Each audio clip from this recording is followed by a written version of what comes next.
Hello everyone, I am Veena Puppala. I am registered mutual fund distributor, founder and CEO of Multi-Arts. So ఈ వీడియోలో అయితే నేను మీకు నన్ను మళ్ళీ కామెంట్ సెషన్లో ఒక క్వశ్చన్ అడిగారండి. సో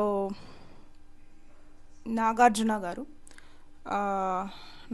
గారు ఏమడుగుతున్నారంటే please make a video on which plan is better for investing regular or direct. So ఇది చాలా గుడ్ క్వశ్చన్.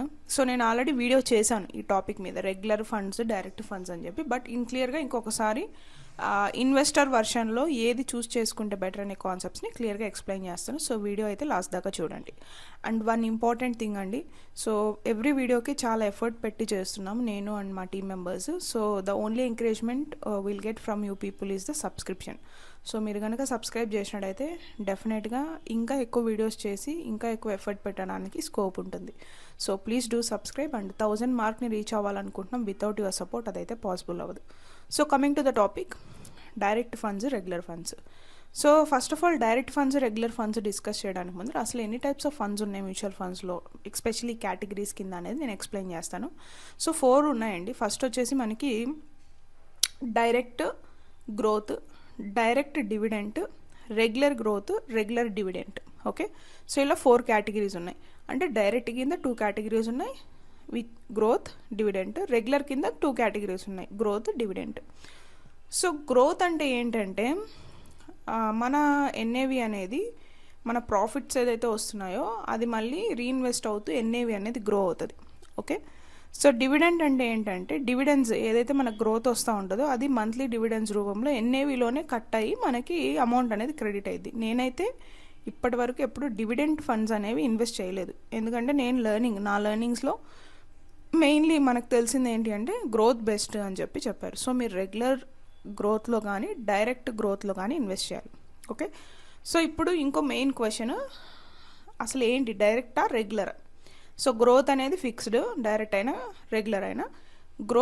ఇప్పుడు గ్రోత్లో డైరెక్ట్ ఫండ్స్లో ఇన్వెస్ట్ చేయాలా, రెగ్యులర్ ఫండ్స్లో ఇన్వెస్ట్ చేయాలనేది ఎక్స్ప్లెయిన్ చేస్తాను.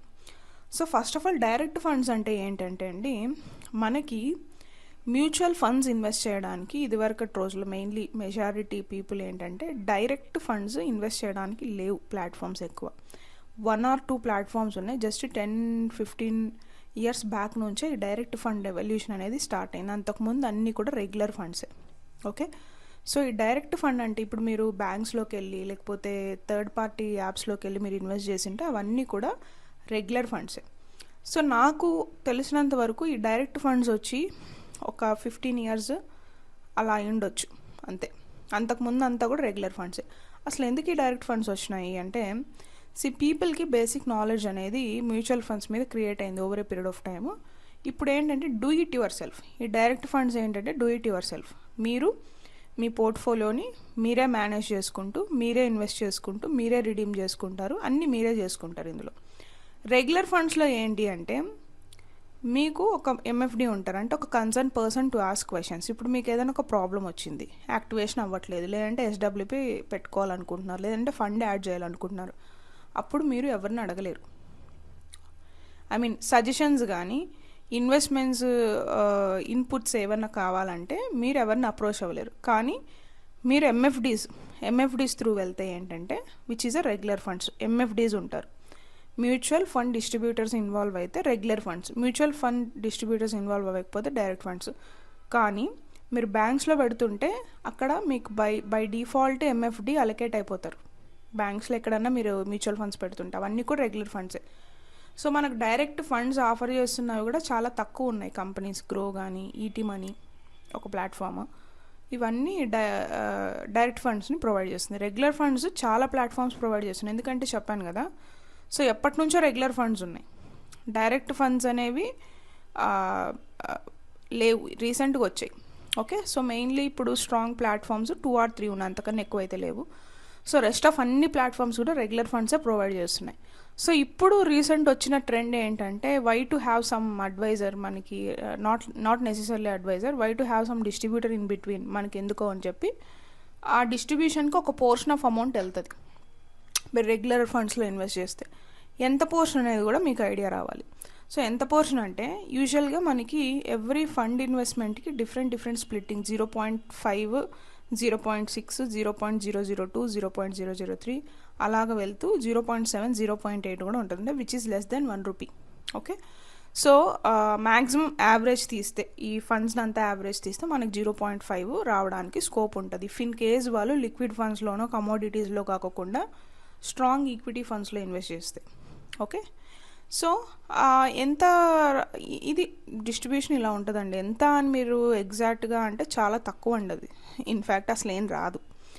సో ఒక 10 CR 15 CR పోర్ట్ఫోలియో బిల్డ్ చేసుకుంటే 50 నుంచి 60,000 వస్తుంది per month, 10 CR. Okay, so 10 lakhs 1 CR, ఇప్పుడు 10 lakhs చేసుకున్నారంటే 500 రూపీస్ వస్తుందండి. మీకు ఈజీగా అర్థం కావడానికి చెప్తున్నా. 10 lakhs ఇన్వెస్ట్మెంట్స్ చేస్తే మీరు ఇన్వెస్ట్మెంట్స్ చేసినందుకు గాను ఆ పర్టికులర్ పర్సన్ మీకు టైం పెట్టి హెల్ప్ చేసినందుకు గాను అతనికి 500 రూపాయలు వస్తుంది అంతే. ఇంతకన్నా ఎక్కువైతే స్కోప్ ఉండదు, ఎందుకంటే యావరేజ్ అవుతుంది కాబట్టి. Okay, and based upon the AUM బట్టి కూడా ఉంటుంది, అసెట్ అండర్ మేనేజ్మెంట్ బట్టి కూడా. సో ఇది రెగ్యులర్ ఫండ్స్. రెగ్యులర్ ఫండ్స్లో ఏంటంటే ఒక పోర్షన్, ఆ పోర్షన్ కూడా చెప్పే కదా, 10 లక్షలకి 500. ఓకే, సో 500 రూపీస్ అనేది వెళ్తుంది. మరి ఎందుకు ఈ 500 కూడా మనం ఎందుకు ఇవ్వాలి, మనమే డైరెక్ట్ ఫండ్స్లో పెట్టుకుంటే పోతుంది కదా అనే కాన్సెప్ట్ చాలామంది ఇప్పుడు చెప్తున్నారు, యూట్యూబ్లో మీరు చూడవచ్చు. Which is a valid point to consider అండి. మనమే పెట్టేసుకుంటే ఆ 500 కూడా మిగులుతుంది కదా, ఎందుకు మనం need to consider the other thing అనేది క్వశ్చన్ ఇప్పుడు.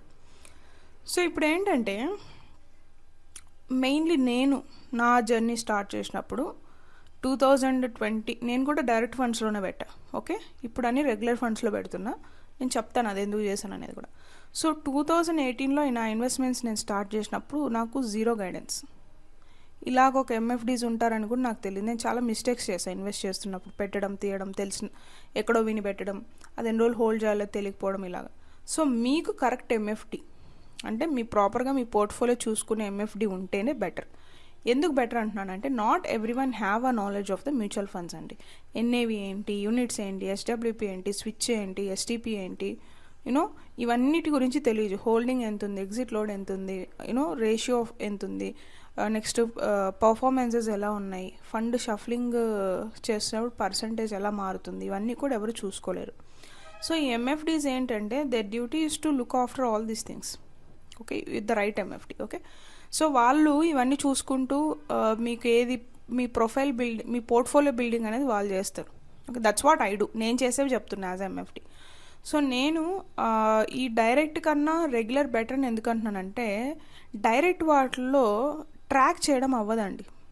సో ఇప్పుడు మీరు ఒక ఇన్వెస్ట్మెంట్స్ చేశారు, ఓకే, నేను ఒక పోర్ట్ఫోలియో బిల్డ్ చేసి ఇచ్చాను, పోర్ట్ఫోలియో యాజ్ పోర్ట్ఫోలియో మీరు బిల్డ్ చేశారు, మధ్యలో ఇంకొకరు ఏదో చెప్పారు, మీరు ఏదో యాడ్ చేశారు, అది నేను చూడలేను. లేదు ఉన్నదాన్ని తీయాలనుకుంటున్నారు, ప్యానిక్ సెల్లింగ్ చేస్తున్నారు, అది నాకు తెలియదు. అండ్ మెయిన్లీ ఇన్వెస్ట్మెంట్ స్టార్ట్ చేస్తున్నప్పుడు ఐడియా ఉండదు కదా అందరికీ. సో నాలెడ్జ్ లేనప్పుడు మనకు ఒక నాలెడ్జ్ ఉన్న పర్సన్ గైడెన్స్ తీసుకోవడం బెటర్ అని నేను చెప్తాను. ఇప్పుడు 500తో మనకి ఏం, ఇప్పుడు 10 lakhsకి 500 రూపీస్ అంటే వీల్ స్పెండ్ ఎవ్రీవేర్. కానీ ఆ MFD వల్ల మీకు 1% మీకు డిఫరెన్స్ క్రియేట్ చేసే ఫండ్స్ సజెస్ట్ చేస్తే, మీరు పెట్టేటివి కాకుండా డైరెక్ట్గా ఆ 1% డిఫరెంట్ క్రియేట్ చేసే ఫండ్స్ మీకు సజెస్ట్ చేస్తే మీకు ల్యాక్స్లో డిఫరెన్స్ వస్తుంది.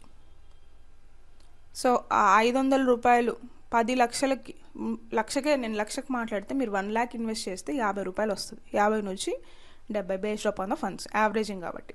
సో 50 నుంచి 70 రూపాయలు మీరు వాళ్ళకి ఇచ్చినందుకు గాను వాళ్ళు 1% బాగా వచ్చే ఫండ్స్ మీకు చెప్పితే కొన్ని ల్యాక్స్లో డిఫరెన్స్ వస్తుంది over a period of time. And panic selling చేయలేం. మీకు ఇమ్మీడియట్గా ఏదైనా డౌట్ వచ్చింది, ఎవరిని అడుగుతారు? టెక్నికల్ డౌట్స్ అయితే సాల్వ్ చేస్తారు, కానీ ఎందులో పెట్టాలనేది ఎవరు చెప్పరు. సో ఓన్లీ MFDసే చెప్తారు, అది goal based investments or financial advisors చెప్తారు. సో ఒక అడ్వైజర్ సలహానో ఒక MFD సలహానో తీసుకొని మీ ఇన్వెస్ట్మెంట్స్ జర్నీ స్టార్ట్ చేయడం బెటర్ అని అయితే నా ఒపీనియన్ అండి. So I recommend go with the regular. So మీరు మీ టైం ఎఫర్ట్ పెట్టాల్సిన అవసరం ఉండదు. ప్యానిక్ సెల్లింగ్ చేయరు, ఓవర్ ఇన్వెస్ట్మెంట్ కానీ ప్యానిక్ సెల్లింగ్ కానీ రాంగ్ టైం ఇన్వెస్ట్మెంట్స్ ఇవన్నీ కూడా అవాయిడ్ చేసేకి అవుతుంది if you have some person to look after your money. Okay, so go with the regular. మీకు టైం ఉంది, మీకు నాలెడ్జ్ ఉంది, మీకు స్కిల్ ఉంది అనుకుంటే డైరెక్ట్కి వెళ్ళండి. So which is better if you ask me, straight away answer regular funds better. నేను ముందు డైరెక్ట్ ఫండ్స్ బెటర్ అని అనుకున్నాను, బట్ నేను ఇప్పుడు ఇచ్చే సర్వీస్ని చూస్తుంటారే ఈ 550 రూపాయలు మనం ఇస్తే ఇంత హెల్ప్ చేస్తున్నారు వీళ్ళు, నేను ఇంత హెల్ప్ చేస్తున్నాను వీళ్ళకి, ఇంత I will stand by them.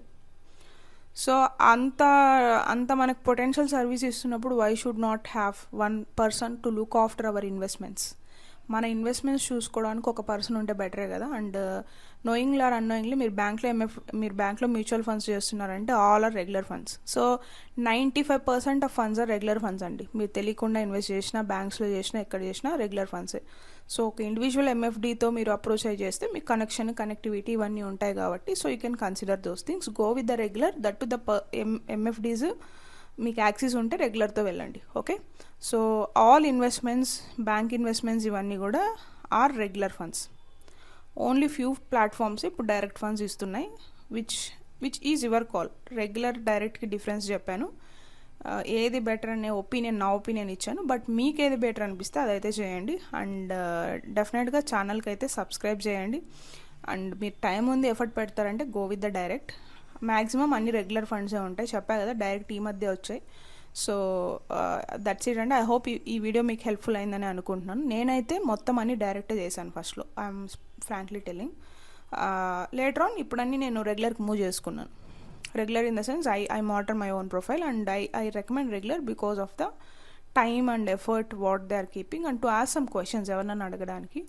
లేదు మీకు స్కిల్ ఉంది చేసుకుంటామంటే go with the direct. Okay, so pros and cons అయితే ఇవి. ఇక్కడ మీకు సపోర్ట్ ఉండదు, ఇక్కడ సపోర్ట్ ఉంటుంది. ఒకరిని అడగడానికి మీకు ఛాన్స్ ఉంటుంది, మిగిలిన సినారియోస్లో ఉండదు. ఓకే, సో దట్స్ ఇట్ అండి. ఐ హోప్ మీకు ఈ వీడియో హెల్ప్ఫుల్ అయిందని అనుకుంటున్నాను నాగార్జున గారు.